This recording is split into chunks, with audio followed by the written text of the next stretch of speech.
¿Qué tal? Muy buenos días, qué gusto el poder saludarle. En nombre de todo el equipo agradecemos su preferencia y la sintonía que le brinda ATN 23.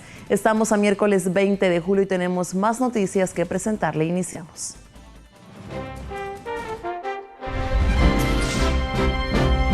Incrementa el uso de motocicleta como un medio de transporte más versátil para el desplazamiento en el tránsito vehicular.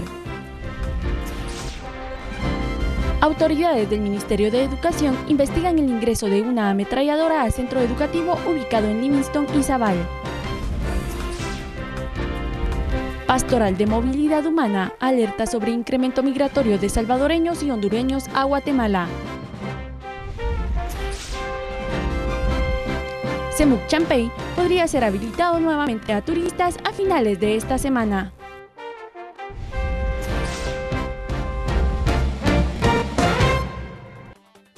Y es así como damos inicio a conocer importante información, pero antes de presentarle noticias, queremos recordarle que su opinión es muy importante para nosotros y puede dejarla en las redes sociales, específicamente en la red social de Twitter. Usted nos encuentra como @TN23noticias y es que allí hemos posteado una pregunta y deseamos conocer su opinión al respecto. La pregunta es la siguiente: ¿cree usted que el asesinato de Byron Lima fue... Y hay dos opciones, por control de cárceles y político? Hasta el momento el 81% ha decidido que es político y el 18% por control de las cárceles. Ha sido la opinión de las personas que han ingresado a Twitter. Hasta el momento son las 9 de la mañana con 9 minutos, pero la información podría cambiar y más adelante seguiremos conociendo la opinión de los guatemaltecos con respecto a este tema tan polémico que surgió en esta semana. Y es así como damos inicio y le comentamos que la necesidad de un tránsito vehicular más fluido y reducir el gasto en combustibles son tan solo algunos factores que han provocado que cientos de personas adquieran una motocicleta, siendo los cascos urbanos las áreas donde existe mayor demanda. A nivel nacional, circulan 1.156.159 motocicletas, de las cuales se calcula que alrededor de 400.000 vehículos de estos circulan solo en la ciudad capital, lo cual ha sido visible en los últimos meses, según datos estadísticos proporcionados por la Superintendencia de Administración Tributaria, SAT. El analista de ACIES, Luis Linares, resalta algunas razones por las que la población opta por el uso de este tipo de transporte, entre las que resalta el ágil desplazamiento que proporciona, evitando congestionamiento vehicular ante la falta de un adecuado servicio de transporte público. Es un medio de transporte que, igual que el automóvil, se utiliza intensivamente en el área metropolitana por la ausencia de un servicio eficiente, seguro, relativamente rápido de transporte público.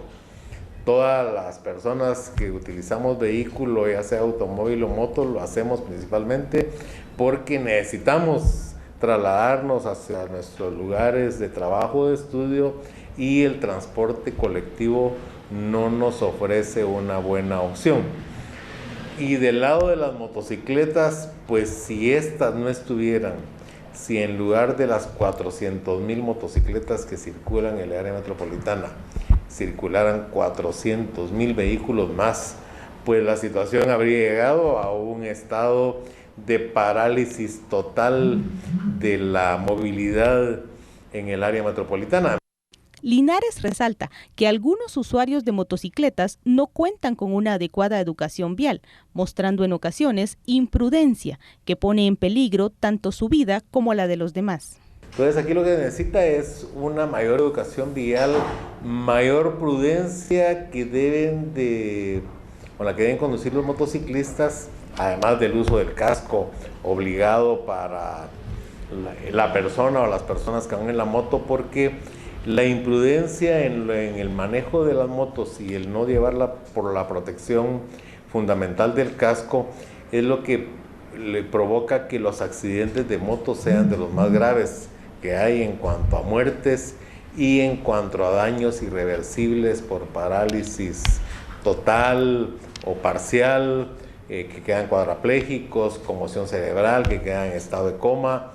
Entonces es también algo que tiene que verse tanto desde el punto de vista de mejores controles de la autoridad. Y el caso de un estudiante de un establecimiento en Izabal, a quien le fue encontrado dentro de su mochila una ametralladora, está siendo analizado por autoridades del Ministerio de Educación. La cartera de Educación inició con un proceso de seguimiento al Instituto Nacional de Educación Básica de la aldea Buenos Aires Livingston Izabal, luego que uno de sus estudiantes transportaba dentro de una mochila una subametralladora Uzi calibre 9 milímetros. Autoridades educativas establecen que a través de la Dirección Departamental del sector se evaluará si es necesario brindar apoyo psicológico o aplicar sanciones administrativas. Realmente es muy importante establecer que el Ministerio de Educación tiene una relación administrativa con los estados. Sin embargo, es muy importante hacer ver que si el puede llegar a establecer que hay un peligro inminente para cualquier estudiante de un colegio privado por el mal accionar de un estudiante o bien de las autoridades, pues definitivamente con base a el aspecto fundamental de la Constitución Política de la República de Guatemala, el ministro tiene la competencia para tomar decisiones, incluso sobre establecimientos educativos privados que no estén generando un bienestar para todos sus alumnos. El estudiante, que fue aprehendido por agentes de la División de Seguridad Turística DICETUR, fue dejado en libertad por parte del Juzgado Segundo de Paz de Livingston. Dicha judicatura consideró que el adolescente no representaba ningún peligro para su grupo escolar. Y en más noticias, el incremento del flujo migratorio proveniente de El Salvador y Honduras ha puesto en alerta a varias instituciones, pues aseguran que ingresan gran cantidad de familias que huyen por la violencia. El acoso de las pandillas y el narcotráfico están obligando a miles de familias de El Salvador y Honduras a dejar sus hogares, lo que provoca un incremento del flujo migratorio en comparación al 2015. Representantes de la Pastoral de Movilidad Humana comentan que Guatemala se está convirtiendo en una zona de refugio ante dicho flagelo que afecta al Triángulo Norte Centroamericano. Hace pocos días hemos atendido una familia de un niño de 1 año y el abuelo de 91 años de edad. Fueron testigos realmente de un asesinato perpetrado por las maras, y las maras llegaron en la casa y dijeron: ustedes tienen 24 horas para salir del país, porque si no los vamos a exterminar también. El año pasado, por ejemplo, en El Salvador, hubo más de 200,000 personas desplazadas internamente a causa de la violencia. Y lo mismo en Honduras, que prácticamente cerca de 300,000 personas son estimativas que se hace de que realmente pues, se han desplazado o han salido del país también. La puesta en marcha de programas de apoyo regionales y el combate de la criminalidad son medidas que deben impulsarse por parte de los gobiernos de la región.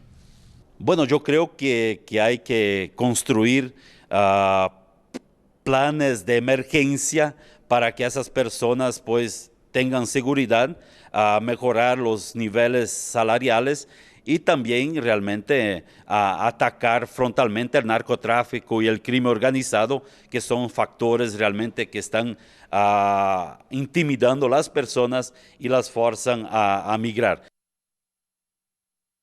Y autoridades de CONAP han indicado que a finales de esta semana se reabrirá el paso para el Parque Semuc Champey. El Consejo Nacional de Áreas Protegidas, CONAP, ha dado a conocer en torno al patrimonio natural Semuc Champey que el pasado fin de semana se realizaron las asambleas correspondientes para elegir a los representantes de las comunidades ante el Consejo Directivo, conformado por INGUAT, Municipalidad de Lanquín y representantes de comunidades, así como CONAP. En dicha votación se logró contar con la participación de 3 de las 4 comunidades, siendo Chisubín la comunidad que se abstiene a la participación. El día sábado se realizó una asamblea de 2 comunidades que tenían que realizarla, y el día domingo sí realizan sus asambleas 2 comunidades. Esto quiere decir que de las 4 comunidades que deberían haber realizado una asamblea, 3 lo hicieron. Con esta información se levanta un acta, ¿verdad?, a través de un abogado, donde estas asambleas nombran a sus representantes titular y suplente. Nos hacen llegar las actas a nosotros y inmediatamente nosotros como Secretaría Ejecutiva de CONAF hacemos la convocatoria al Consejo Directivo del Monumento Semuc Champey. Se prevé que el próximo miércoles se lleve a cabo una reunión por parte del Consejo Directivo para discutir y dar a conocer la fecha de reapertura del monumento natural, el cual se espera que sea antes de este fin de semana, ya que debido al cierre de este destino turístico se dejan de percibir ingresos, lo que se traduce en pérdidas tanto del parque como del sector comercial y hotelero de la zona. Esperamos que el día de mañana por la tarde podamos realizar la reunión del Consejo Directivo para que ahí tomemos la decisión como Consejo de la apertura del centro para esta misma semana. Por otro lado, Elder Figueroa, secretario ejecutivo de CONAF, resalta la importancia de establecer el Consejo Directivo, ya que a través del mismo se coordinarán de mejor manera el destino y manejo de los recursos. El 60% de la administración, que es para pago de empleados, servidores, mantenimiento, los gastos arriba de 5,000 quetzales deben de ser autorizados únicamente por el Consejo Directivo. ¿Qué quiere decir esto? Que el CONAF, con el dinero que cuenta para la administración, no puede hacer inversión hoy si no es aprobado por el Consejo Directivo, y es por lo que nosotros estamos luchando, para que el Consejo se forme y ahí podamos empezar ya a realizar las inversiones que el centro necesita. Es momento de una pausa, pero antes le recordamos que en Twitter estamos realizando una encuesta. Usted nos puede encontrar como @TN23noticias y puede dejar su opinión al respecto. La pregunta es, ¿cree usted que el asesinato de Byron Lima fue por control de cárceles o político? Hasta el momento son las 9 de la mañana con 19 minutos y hasta el momento el 19% ha dicho que por control de cárceles y el 81% por tintes políticos. Momento de una pausa y en breve volvemos con más noticias. No cambie de canal, somos TN23.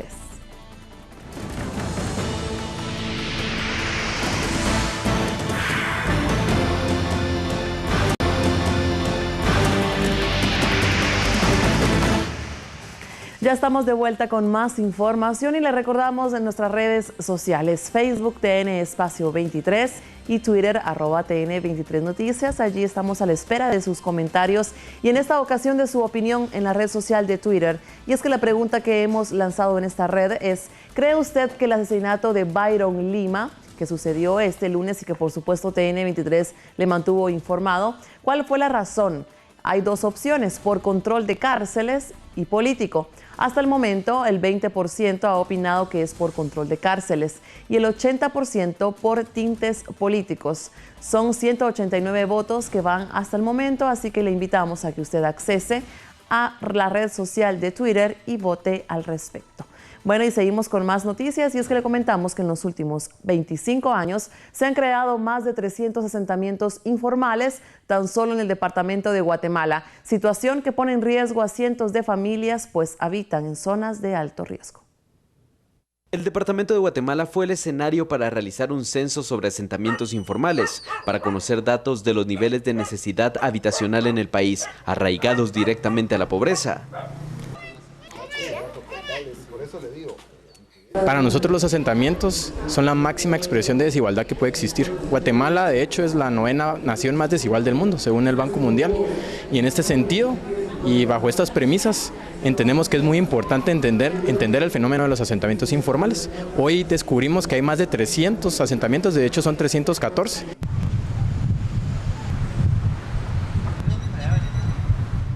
Esta cifra es solo de 5 municipios del departamento: Villanueva, Mixco, Chinautla, Guatemala y San Miguel Petapa. La mayoría surgió en los últimos 25 años. Lanzamos una invitación a la sociedad, ¿verdad?, a que podamos seguir generando y compartiendo esta información, ¿verdad?, y específicamente generando propuestas representativas de los habitantes de nuestra ciudad.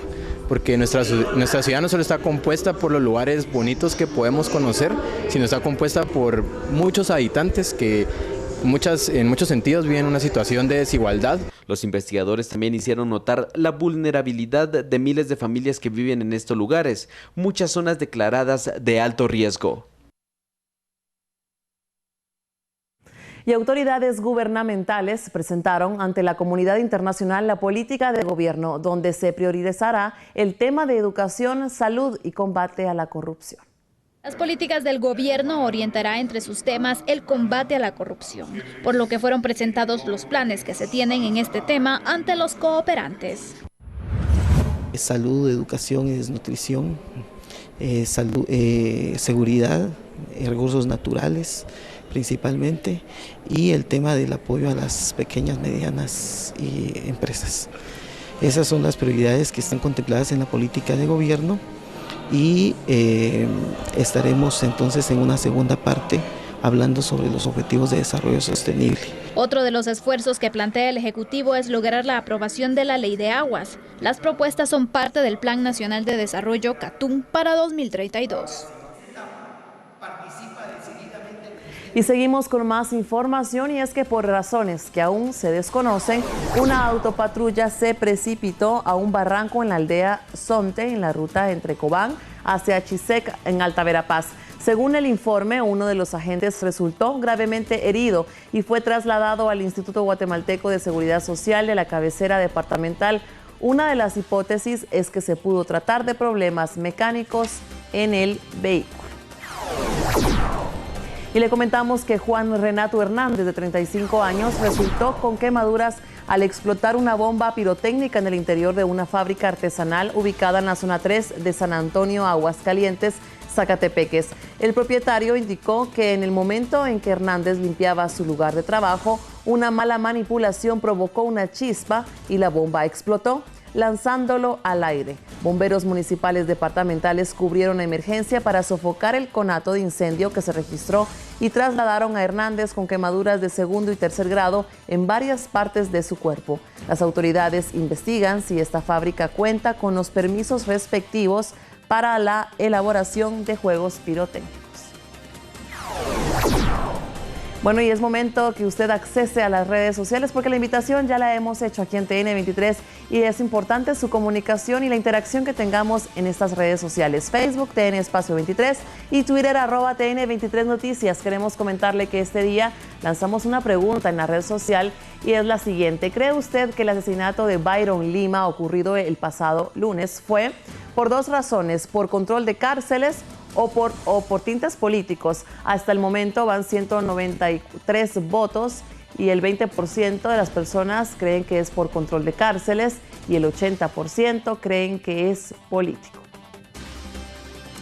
Así que si usted no ha entrado aún a Facebook, pues le invitamos a que usted opine al respecto. Momento de una pausa y en breve volvemos con más.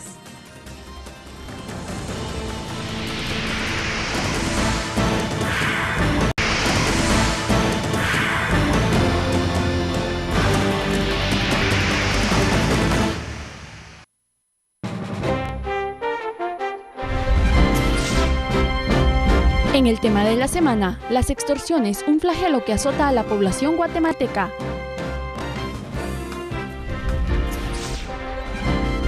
Autoridades de gobierno buscan implementar políticas públicas en beneficio de la población indígena guatemalteca. Carniceros de los distintos mercados municipales denunciaron el desabastecimiento y aumento en el precio de la libra de vísceras.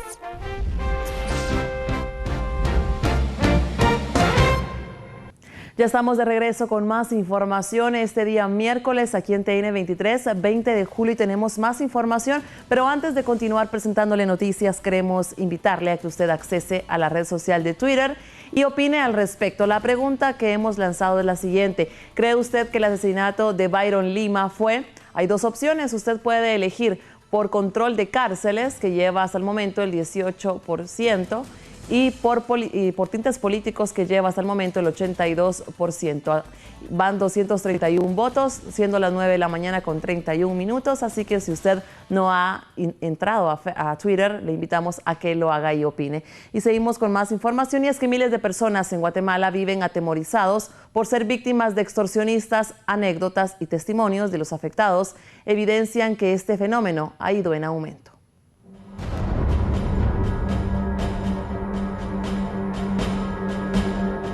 Pues yo tengo un negocio de una pollería hace como 8 años Y lamentablemente, como hace unos tres años, me llegaron a poner un impuesto de 250 quetzales semanales. La ganancia prácticamente lo que yo trabajo es para los muchachos. Y lo que ellos hacen, llevarse mi pollo porque dicen que hay que darle de comer a los demás muchachos. Al igual que la entrevistada, quien prefirió ocultar su identidad por temor a represalias, vecinos de la Sexta Avenida en la colonia Villalobos 1 han denunciado ser extorsionados. Sin embargo, algunos dueños de estos comercios han decidido cerrarlos o incluso abandonarlos. Justamente nos encontramos en este lugar, un lugar conocido por la variedad de locales que existen, librerías, tortillerías y tiendas. Sin embargo, como pueden observar ustedes en las imágenes, algunos de ellos ya están cerrados debido a las constantes extorsiones.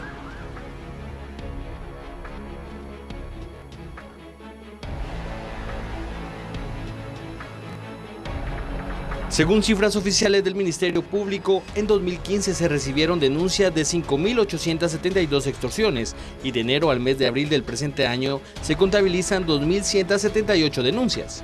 El fenómeno de la extorsión en Guatemala afecta a comerciantes, transportistas y a personas particulares. Según un informe del Grupo de Apoyo Mutuo GAM, la mayoría de víctimas de extorsión son personas particulares, representando un 58%, seguido de comerciantes en un 29%, pilotos de buses urbanos y extraurbanos en un 9% y otros en un 4%, entre los que se pueden mencionar a pilotos de mototaxis y taxis. ¿Cuánto es lo que ustedes están pagando y a cuántos grupos pagan? Pues vea, por el momento son dos grupos los que se pagan alrededor de 500, 480 por ahí a la semana por bus. Trabajar como piloto en Guatemala es considerado a nivel mundial como uno de los oficios más peligrosos. Según el entrevistado, nos cuenta que la mayoría de pilotos que ha visto morir en este lugar ha sido por la falta del pago de extorsiones. La mayoría de los que han muerto en esta ruta ha sido por algunas veces porque en realidad no tienen para pagarlo, otras veces porque no quieren pagarlo, porque les hace falta en su hogar o qué sé yo. Y algunas veces pues se rebelan a no querer pagar, ¿va? Y entonces esa es la razón por la que los matan. El informe sobre las profesiones más vulnerables en los últimos años del GAM refleja que del año 2009 al 2015 murieron 1.320 pilotos y ayudantes. Incluso el diario británico The Sun publicó en 2013 que el oficio de piloto en Guatemala es considerado como el más arriesgado a nivel mundial.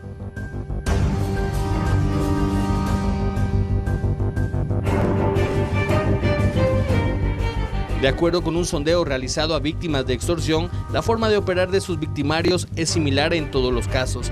Comerciantes, transportistas y personas en general reciben notas o llamadas, las cuales prácticamente son obligatorias de atender.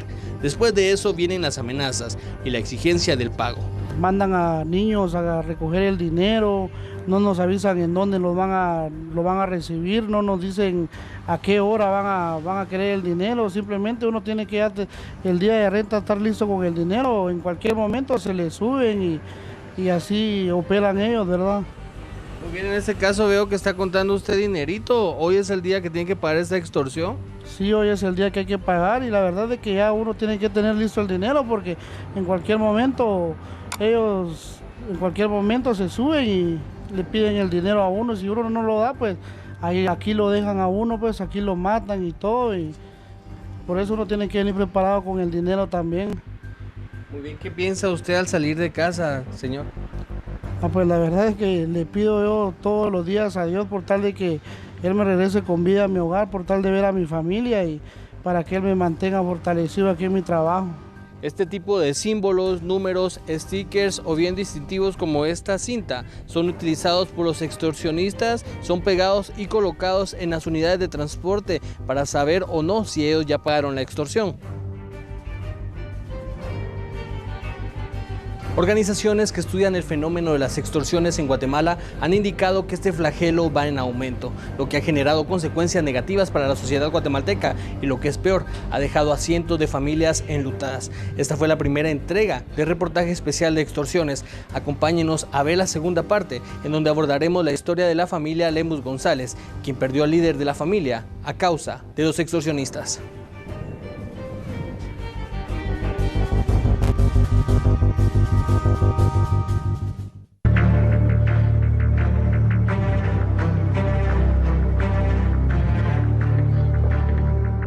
Según cifras oficiales del Ministerio Público, en 2015 se recibieron denuncias de 5.872 extorsiones y de enero al mes de abril del presente año se contabilizan 2.178 denuncias.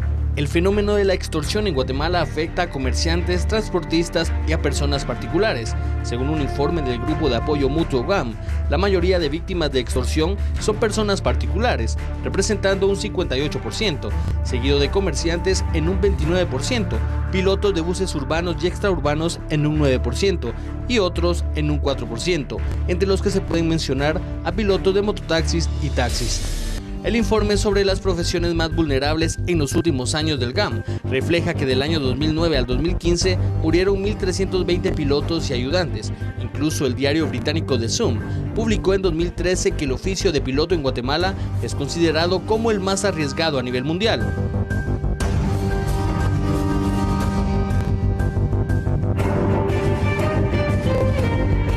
De acuerdo con un sondeo realizado a víctimas de extorsión, la forma de operar de sus victimarios es similar en todos los casos. Comerciantes, transportistas y personas en general reciben notas o llamadas, las cuales prácticamente son obligatorias de atender. Después de eso vienen las amenazas y la exigencia del pago.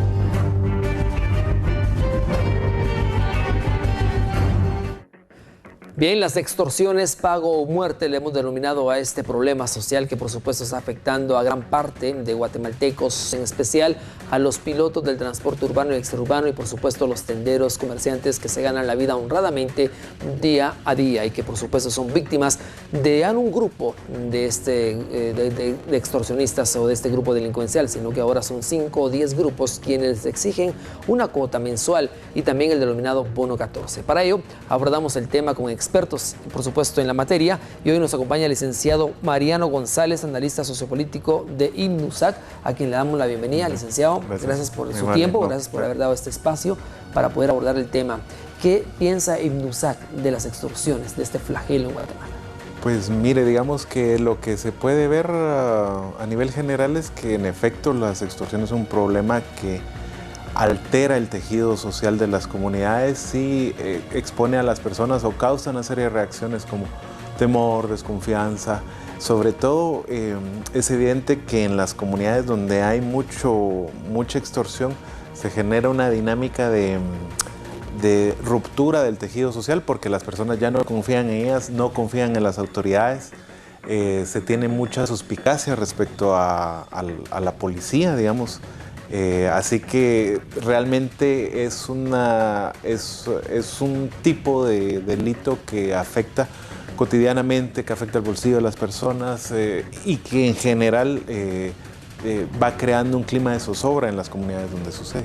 Claro, licenciado, de hecho esta mañana nos sorprendió los ataques armados a primera hora de la mañana, uno en la ruta 203, precisamente donde también fue un atentado por parte de extorsionistas, de pilotos que no han pagado la cuota y hasta el momento es irregular el transporte en este lugar. Y el otro ataque armado que también dio como resultado un usuario herido fue un transporte extraurbano que de la terminal se dirige hacia Carretera Salvador.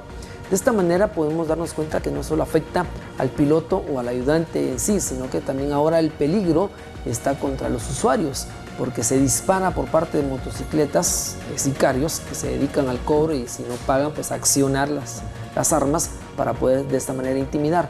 ¿Qué pasa con los usuarios, licenciado? ¿Qué pasa con la persona que tiene que abordar este transporte público todos los días? De hecho, uno podría decir que las extorsiones afectan en general al conjunto de la sociedad donde sea, porque digamos que el tema de las extorsiones tiene como contraparte la amenaza o el uso efectivo de la fuerza. Y eso implica, como en el caso que usted está señalando, que cualquiera puede en determinado momento ser víctima del empleo de la fuerza que está implicado en las extorsiones, como usted lo dice. En el caso del transporte urbano se sabe que es muy vulnerable al tema de las extorsiones, lo han dicho infinidad de veces, incluso ser piloto es una de las profesiones más peligrosas del mundo, ¿verdad? Pero también, digamos, como sucede en el espacio en el espacio público, en los buses, es posible también que se generen este tipo de víctimas adicionales, ¿verdad? Entonces, en efecto, es un tema preocupante y que cada cierto tiempo va tomando como que reaparece en el espacio público, sobre todo con la dolorosa nota que dejó el piloto Mario López hace algunos días, que muestra en algún momento todo el proceso por el cual pasa, porque tras la nota hay mucha desesperación, mucho dolor, frustración, enojo, pero al final algún intento de, uno podría decir, de rebeldía, porque dice ya no, ¿verdad? Exacto. Pero esto uno ve que hay consecuencias. Exacto. Porque la consecuencia fue que asesinaron al piloto, ¿no?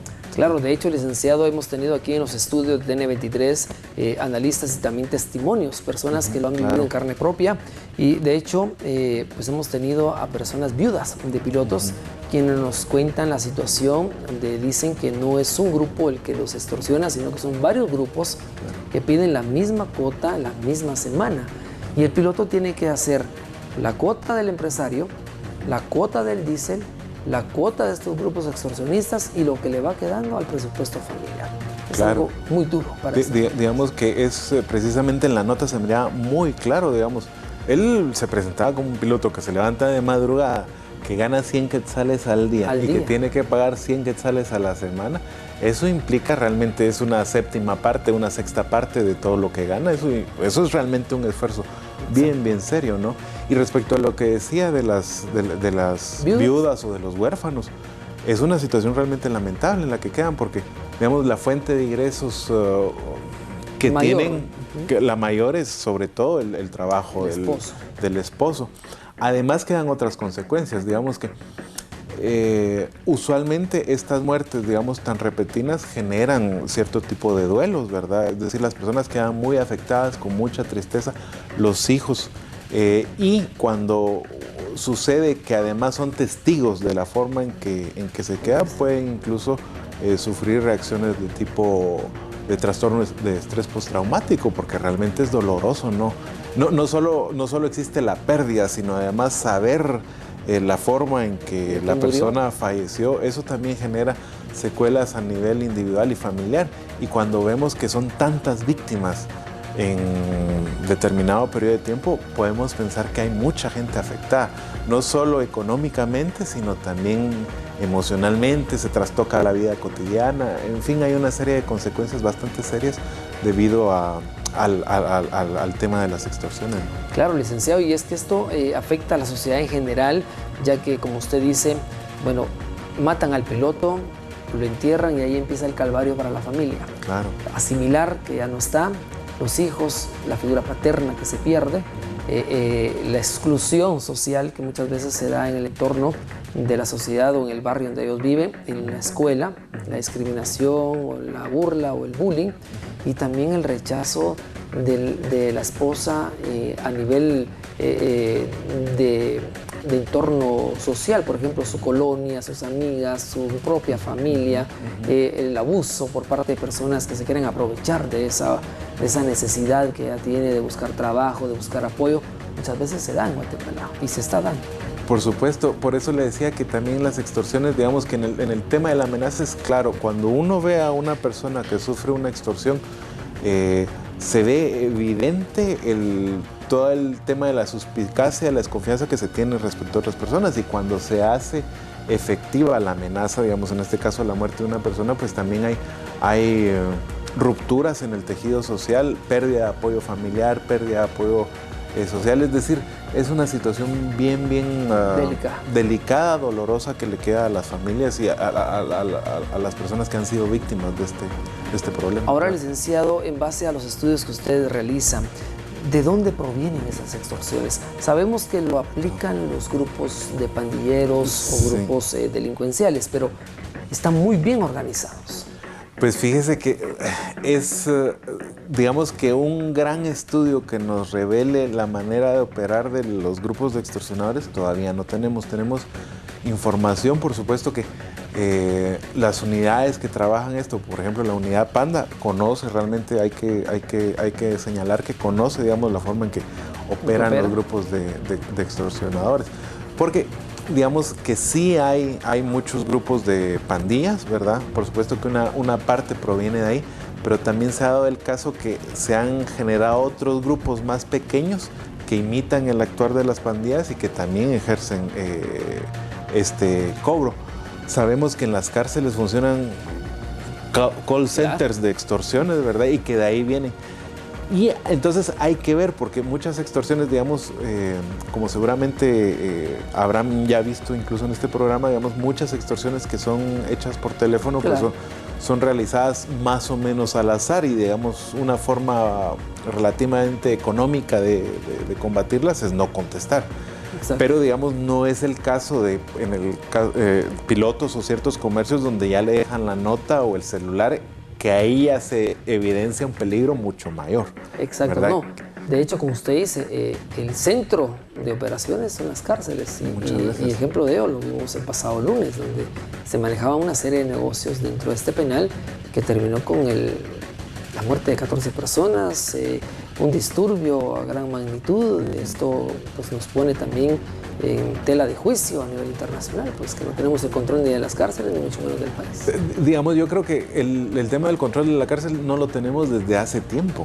O sea, digamos, no es de ahora. Claro que las autoridades del momento tienen responsabilidad en el tiempo que tienen. En el tiempo que están pero acá. Digamos que sí es evidente que las cárceles no son controladas eficientemente por las autoridades. Uno puede ver que el accionar de Byron Lima precisamente contradice el tema de seguridad de las cárceles, pero además en todo ese entorno se da también el tema de extorsiones y de funcionamiento de personas que están con los celulares ahí como que fuera su empleo. Bueno, es la forma de obtener dinero para ellos, pero por supuesto esto afecta a infinidad de familias. Y hay que recordar otra cuestión, que además uno ve que hay una cantidad de denuncias tanto en la policía como en el Ministerio Público, que significa que las personas se arriesgan a dar la denuncia, y eso es importante señalarlo, sí. Pero también hay que recordar que un número importante de extorsiones no llegan a denuncia por el temor que generan, ¿verdad? No, de hecho, eso sí lo hemos escuchado, licenciado, que la gente pues teme denunciar y prefiere pagar, y de hecho tenemos testimonios de personas que llevan hasta 10 años pagando extorsión y cada vez le aumentan más.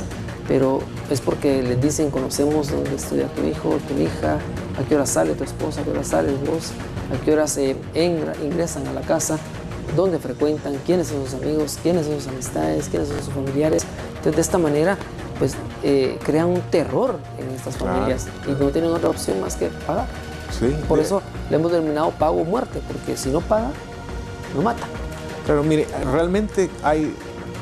Digamos, en términos muy generales, hay 3 respuestas contra la extorsión. Una, la más común, digamos, es en efecto que el uso del temor o el terror, como usted decía, genere el pago porque no se quiere perder la vida y no se tiene otra oportunidad. Una segunda respuesta sería también el tema de moverse del lugar o cerrar el negocio, como hacen algunas personas que están abrumadas por ese tema, que al final es una decisión muy, muy difícil, porque estamos hablando de dejar el lugar donde se ha crecido, cerrar el negocio que le sirve a uno. Que le sirve de sustento. ¿Verdad? Y tercero, generar la denuncia. El gran problema es que las instituciones, aunque han mejorado, yo creo que han mejorado desde 2009, hay que ver incluso el tema de los homicidios ha bajado, tanto el MP como la PNC, pero no pueden darse abasto de todo lo que está pasando, porque es demasiado, o sea, el número hace imposible.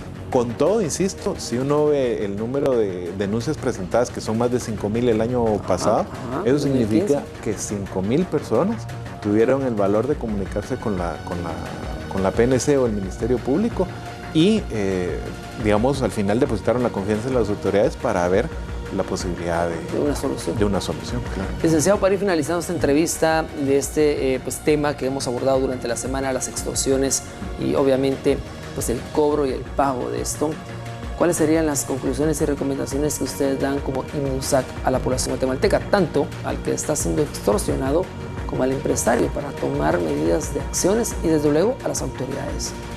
Pues mire, la verdad es que lo que nos queda es apostar por la confianza en las instituciones, digamos, insisto, aunque el número de extorsiones es mucho mayor que el de las denuncias, pero podemos ver que todos los años hay una cantidad importante de personas que hacen la denuncia en la asesoría de la PNC o el MP. Como le decía, por ejemplo, en la unidad PAN de policía, ahí le pueden a usted recomendar y orientar en algunos casos, o sea, que me parece importante porque cuando es de una pandilla o cuando es de otro grupo, entonces eso ayuda mucho. Usted ve que la semana pasada hubo un operativo fuerte del Ministerio Público.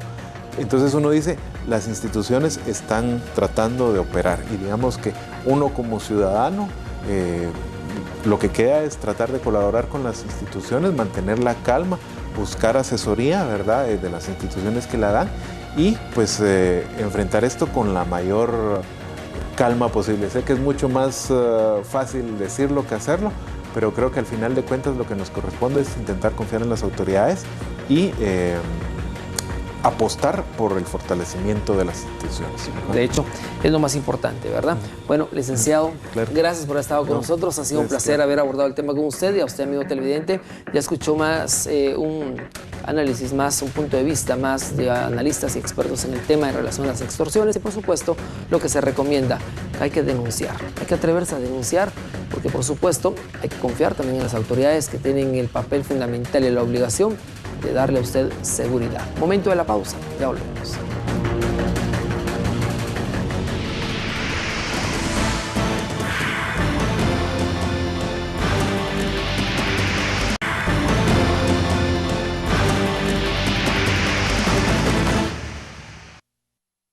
Más información y después de la entrevista que le presentamos en estudio, en vivo, por supuesto, aquí en TN23, seguimos conociendo más información y también invitándole a que usted accese a la red social de Twitter, ya que allí hemos lanzado una pregunta. Nos puede encontrar como @TN23 Noticias. Y la pregunta es la siguiente con respecto a lo que sucedió esta semana, precisamente el día lunes a las 10:30 de la mañana en la cárcel de Pavón. ¿Cree usted que el asesinato de Byron Lima fue? Hay dos motivos, por control de cárceles o por tintes políticos. Hasta el momento van 346 votos, siendo las 9 de la mañana con 57 minutos y el 20% de los votos se debe por control de cárceles y el 80% cree que es por tintes políticos. Así que la invitación está por parte de TN23 para que usted también opine al respecto.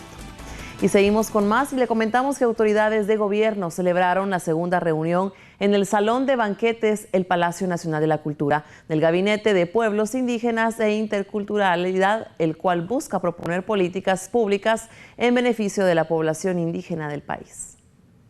El presidente Jimmy Morales presidió la reunión del Gabinete de Pueblos Indígenas con el objetivo de continuar con el trabajo que realizan más de 20 dependencias de gobierno para la creación de una política pública en pro de este sector de la población. A criterio del mandatario Morales, las áreas esenciales en la formulación de propuestas deben contener aspectos en temas como la salud, educación y trabajo. Leticia Teleguario, ministra de Trabajo y Previsión Social, reconoció la importancia del Gabinete de Pueblos Indígenas porque se busca la creación de proyectos y políticas en beneficio de la población indígena, la cual representa más del 40%. El Gabinete de Pueblos Indígenas fue instaurado por autoridades del Ejecutivo el pasado 14 de abril y está conformado por las carteras de Finanzas, Energía y Minas, Ambiente, Educación, Cultura, Trabajo, Agricultura, Salud y Desarrollo. Con imágenes de Frank Larios, reporta Juan Pablo Garrido. Y comerciantes de los 23 mercados municipales denunciaron un incremento injustificado y desabastecimiento en productos cárnicos, por lo que esperan la pronta intervención de las autoridades para resolver este problema. Propietarios de carnicerías de los mercados municipales denunciaron el desabastecimiento de cholojo, o como popularmente se le conoce, vísceras. Afectados indicaron que en las últimas semanas se ha encarecido en producto, lo cual originó que el precio se incrementará en más de 50%. ¿Cómo es eso que le bajaron tanto a la carne en canal y la víscera, para no perderle a la carne en canal, le subieron a la víscera? Ahora la víscera está casi al precio de la carne fina, cosa que a nosotros nos está trayendo bastantes problemas, porque no solo está escaso el producto, no hay víscera. ¿Por qué razón? No sabemos. Según tenemos entendido, no hay mucha demanda de carne en canal. Olga Argueta, comerciante afectada, dio a conocer los precios que actualmente se ofrecen a los guatemaltecos debido al incremento en los precios. Le hablo de hace un año, estaba, podría decirse, a 12 la libra de hígado. Ahorita estamos hablando de la libra de hígado a 20. La libra de lengua estaba a 15, estamos hablando ahorita de que ya 26 y a 28 la libra. Las patas se estaban hablando de 25 y 30 quetzales, ahorita de a 50 quetzales. Afectados esperan que autoridades del Ministerio de Economía, en conjunto con la cartera de Agricultura, Ganadería y Alimentación, puedan encontrar una solución, ya que los precios afectan los bolsillos de los guatemaltecos. Es momento de finalizar esta emisión de noticias, pero antes queremos recordarles, si usted acaba de sintonizar el canal, le contamos que en la red social de Twitter, TN23, ha lanzado una pregunta para poder conocer su opinión con respecto a lo que sucedió en Pavón el día lunes a las 10:30 de la mañana, en donde fueron asesinadas 14 personas y varios reos resultaron heridos con lo que sucedió, los disturbios en Pavón. ¿Cree usted que el asesinato de Byron Lima fue? Hay dos opciones: por control de cárceles y por tintes políticos. Hasta el momento, las personas han votado de la siguiente manera. El 20% ha dicho que es por control de cárceles y el 80% por tintes políticos. Así que usted accese y deje plasmada su opinión al respecto. 346 votos hasta el momento. Y con esta información e invitación agradecemos su preferencia y sintonía. Finalizamos la presente emisión, pero en segundos quédese usted con la actualidad mundial.